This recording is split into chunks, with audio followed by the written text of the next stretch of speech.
Alright guys, welcome back. We've got quite a lot of news to get through. Some of it's really good, some of it's not so good, but still, we're going to cover it anyway. So let's have a quick look at what we're going to talk about. The auction house being closed. Feral Druid Energy Outrage. Character clones. Connected Realms. What? Connected Realms? Alright guys, so let's start with the auction house one first of all, because it's fairly straightforward. You probably know about it already, but as people have been coining the phrase, it's a Goblin bank holiday. Basically, if we just have a look at the sort of character creation screen, you'll see on the breaking news, in order to prepare our game service to be ready for both upgrade to Burning Crusade Classic and the availability of Classic Era Realms on May the 19th, you're looking at 4 or 5 days that the auction houses are down. Obviously, bear that in mind. If you're looking at selling anything, check what time the auction houses close on your server, because if you put auctions on, no one's going to be able to see them to buy them. Before we get the boring one out of the way first. Now, one that I keep getting people asking, obviously it's because everybody knows that I play Feral. The Feral energy is still very strange, and the easiest way will just be to show you, but rest assured to all of my feral brethren out there, the issue is with the devs. It was forwarded on, they was actually forwarded on my video that I made about please fix Feral, dear Blizzard, or whatever it was. So hopefully, they understand exactly what's going on, and there's been some strange changes, which I'm going to show you in game now.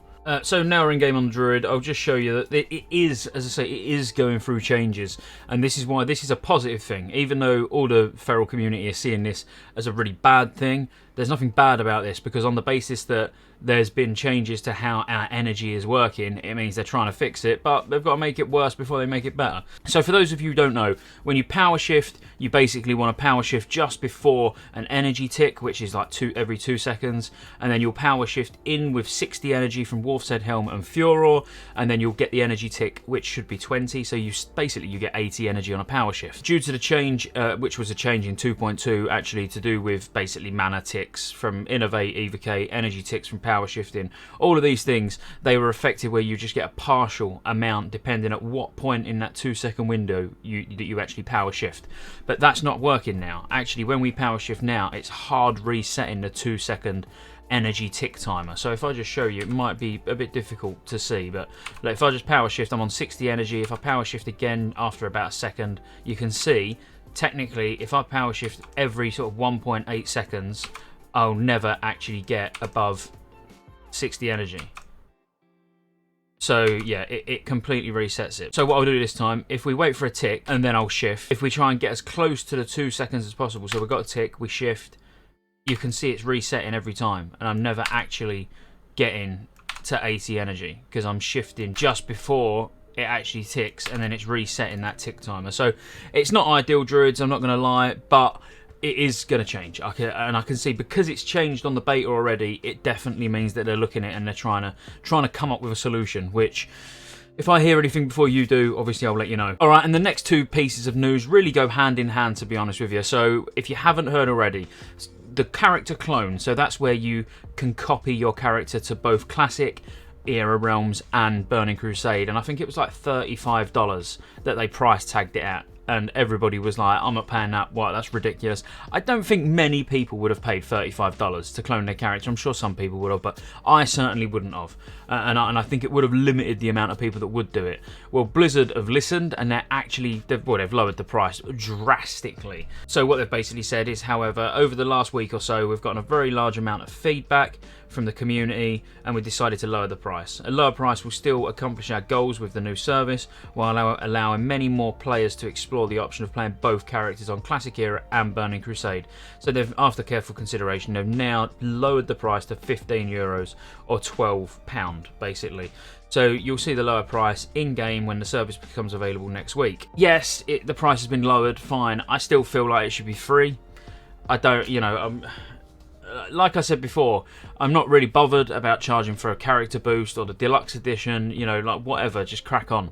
But with the character copy, I just don't feel like it doesn't feel to me like it should be a paid service, because surely they want the Classic Realms, the Classic Era Realms to stay alive on the basis that they're putting resource into it to keep them alive. Then it's in their interest to keep people playing it. You know, whereas if someone's got to now make a choice without, they might not have the money to pay for the character clone, and now they've got to make a decision to play either TBC or play Classic. They might go, well, if I can't play both, I won't play either. And I've heard of so many people that are quitting due to all this monetization of Classic, basically, which I get. It doesn't bother me that much, but the only thing that does bother me is this character copy, because I feel almost obliged to buy this character copy. Now it's only £12, but I still don't really see the point in it, to be honest with you, because obviously I'm all about TBC. I'll pay for the copy and I'll never log on Classic Era Realms anyway, so it's probably pointless. But for those of you who do want to do it, I suppose this is good news that it's now cheaper, probably more and a more accessible budget for everybody to be able to pay this money to if you want to do the copy. So it's probably good news for some people. For me, I'd have felt a lot better if they'd just removed the price tag altogether, quite honestly. And like I said, both pieces of news sort of go hand in hand, so I don't know if you've seen this one. This one is fairly recent news, but they're doing connected realms. So if you haven't played retail before, it's going to be like retail servers, where certain realms are all connected to each other to basically make one big server. So you're not on the same server. You know, you'll see if you was on Earthshaker and I'm on Mirage Raceway, and our realms are connected, you'll see me, but it will say the server name next to my name. So you know that I'm not actually on your server, but our realms are connected, you know, so we can all play together. Now this is what they're doing. So as we approach the moment when WoW Classic players will make the choice to move onto the Burning Crusade, so 2.5.1, or stick with Classic Era, we'll be connecting many Classic Era realms during the maintenance. So this is for the stakes, so for the NA servers.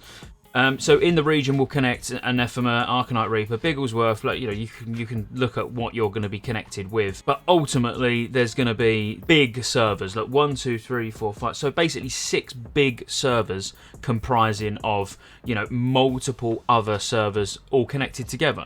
So I mean, this is good. I can't say that this isn't good, because I think the Classic Era servers are going to struggle if they was all just individual servers. So we'll probably get news in the next day or two of the EU servers that are going to be connected. But ultimately, at least now, if you are going to pay that £12 to get your character copy, there are actually going to be people to do stuff with and to play with. So this is a positive change, in my opinion. Just closing the video, because these are the big pieces of news that I wanted to get out there and make sure that everybody's aware of.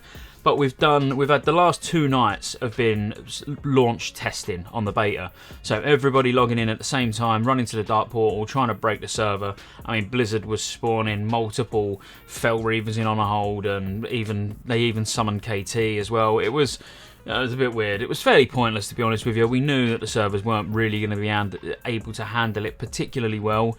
And this was, the way I see it was, it wasn't realistic. There's going to be far more than that. I mean, we was talking on the stream when I was actually like doing this stress test, and we've seen bigger lag during an Oni head buff in Stormwind on our server than what this server had. You know, there's more people stood in Stormwind getting their world buffs on a Wednesday night than there was stood outside the Dark Portal, even though there was loads, and yes, it was layered and all of that, but the server lag, it was pretty bad, but it weren't as bad as I personally feel like it's going to be at launch.